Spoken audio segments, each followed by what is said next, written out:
అయితే కంటిన్యూయేషన్ అండి. వీడియో అయిపోయింది. అది 1 మినిట్ పెట్టుకున్నా, 2 మినిట్స్ అయిపోయింది. అయితే మా అన్నయ్య పెళ్ళిలో నేను ఏదైతే చీర కట్టుకున్నానో అపోజిట్ పర్సన్స్ కనిపించట్లేరు ఫోటో దిగుతుంటే.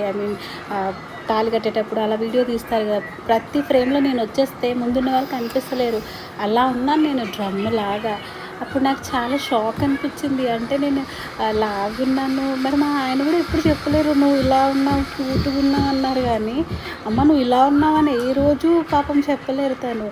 ఇంకా నేను అయ్యో బాబోయ్ అనుకొని అప్పటి నుండి ఇంకా స్ట్రిక్ట్గా డెసిషన్ తీసుకొని ఇంటర్మీడియట్ ఫాస్టింగ్ స్టార్ట్ చేశానండి. ఆల్మోస్ట్ 14 మంత్స్ అయిపోయింది, 14 to 15 months అవుతుంది. ఇప్పుడు I'm good, I'm back in shape. నేను ఇప్పుడు కరెంట్ వెయిట్ వచ్చేసి నాది 59 kgs. ఆల్మోస్ట్ 31 kgs లూజ్ చేశాను నేను.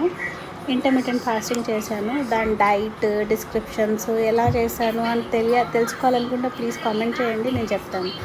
అలా చేశాను. అలా చేసి ఇప్పుడు తగ్గిన తర్వాత మనకంటూ జలస్ ఫీల్ అయ్యే లేడీస్ ఉంటారు కదా, సో కాల్డ్ జలస్ లేడీస్.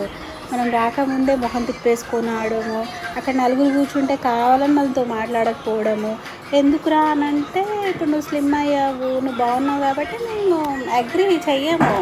ఏంటి ముఖం మొత్తం తిక్కుపోయింది, ఎందుకు ఇలా అయిపోయావు, ఇద్దరు పిల్లలు పుట్టిన తర్వాత కూడా నీకెందుకు ఈ వేషాలు అనేవాళ్ళు అనమాట. ఏంటి సొసైటీ అని అనిపించింది.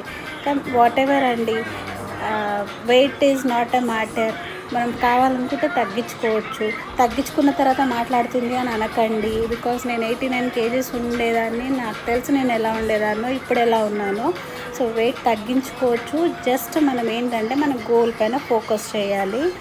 తగ్గించుకోవాలి అని అనుకోవాలి. క్యాలరీస్ కౌంట్ చేయాలి. మనం తినాల్సింది తినచ్చు.